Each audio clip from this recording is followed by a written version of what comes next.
Assalamualaikum warahmatullahi wabarakatuh. Perkenalkan, nama saya Angga Setiawan, kelas SK 4B.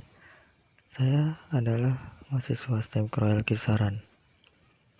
Di sini saya akan membuat video penjelasan untuk memenuhi tugas mandiri dari Bapak Abdul Karim Saputra, Skom Mkom, dengan mata kuliah Rekayasa Perangkat Lunak. Di sini saya akan menjelaskan definisi dari flowchart, simbol-simbol flowchart, dan contoh-contoh flowchartnya.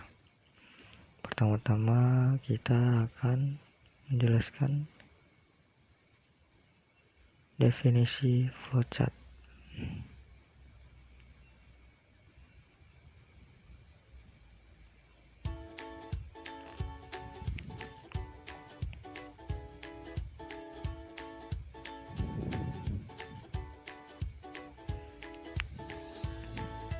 Ya, di sini kita langsung ambil dari web kompas.com.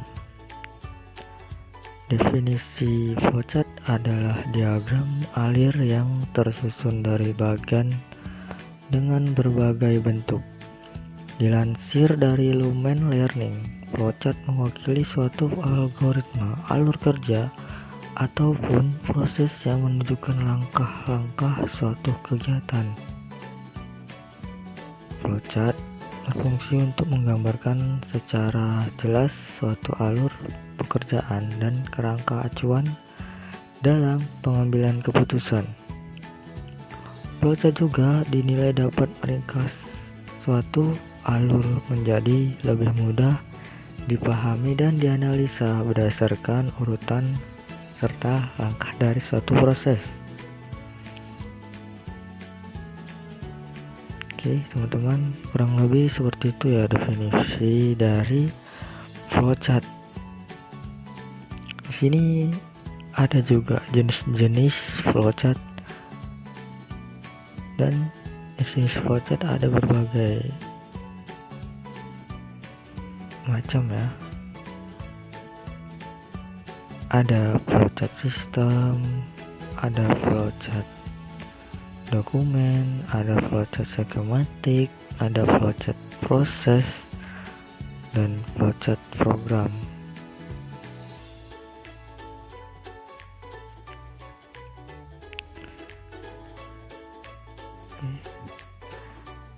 Kita langsung masuk ke penjelasan kedua ya, simbol-simbol flowchart.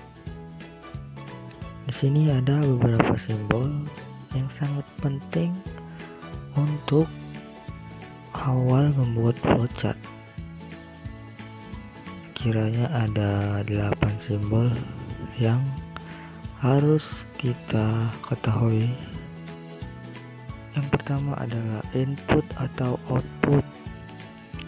Di sini sebagai simbol yang digunakan untuk input ataupun output tanpa tergantung peralatan. Kedua adalah decision, simbol yang digunakan untuk menunjukkan kondisi tertentu yang menghasilkan kemungkinan dua jawaban ya atau tidak. Ketiga ada proses. Proses ini adalah simbol yang digunakan untuk menunjukkan suatu proses yang dilakukan komputer. 4 ada terminator, simbol yang digunakan untuk awal atau akhir suatu program. Termasuk kelima, ini ada dokumen.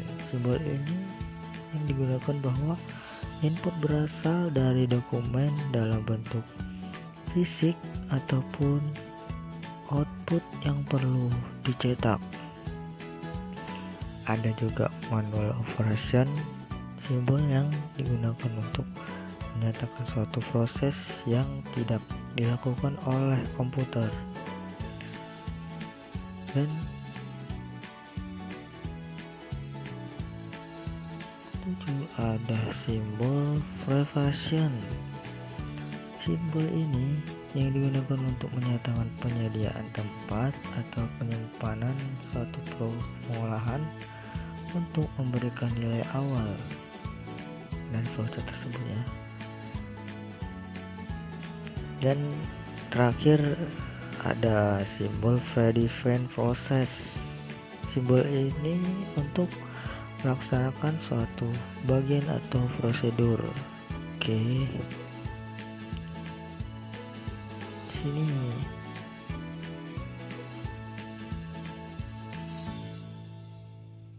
ada keterangannya dan ada nama-nama dari flowchart tersebut ya teman-teman.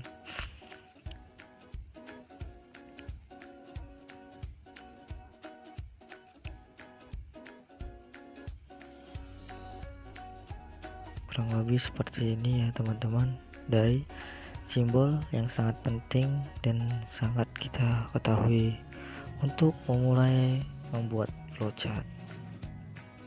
Oke, kita lanjut ke materi berikutnya, adalah contoh dari flowchartnya. Di sini ada flowchart pemesanan Gojek ya. Sebelum kita mempunyai aplikasi Gojek, kita terlebih dahulu mendownload atau menginstal aplikasinya melalui aplikasi App Store atau Play Store.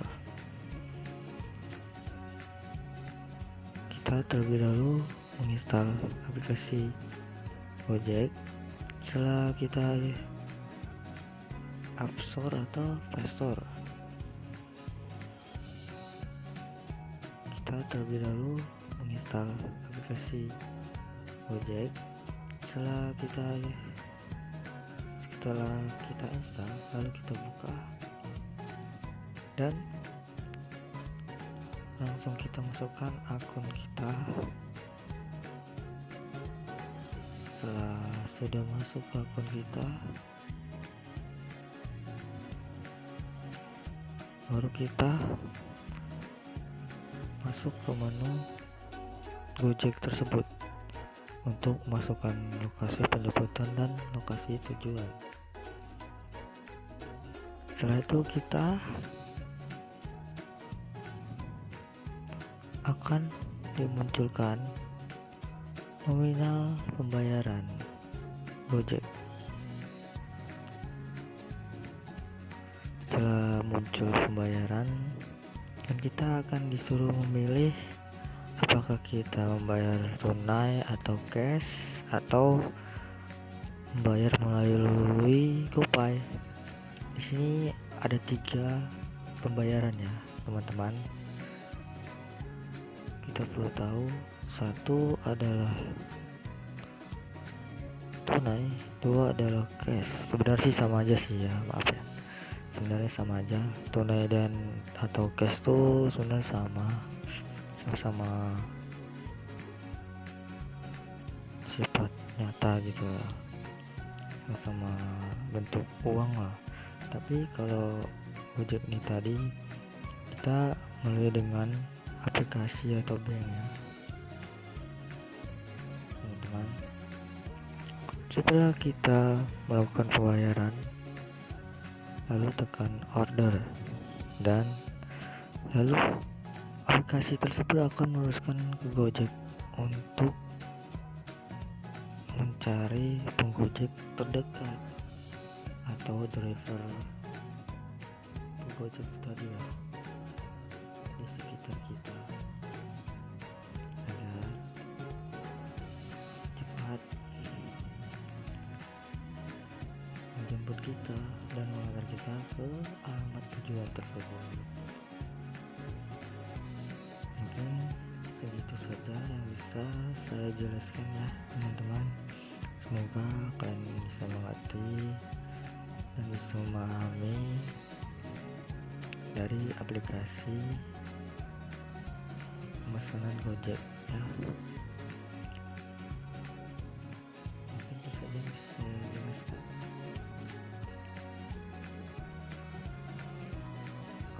Ada pesanan kata atau ucapan, wabillahi taufiq wal hidayah. Wassalamualaikum warahmatullahi wabarakatuh.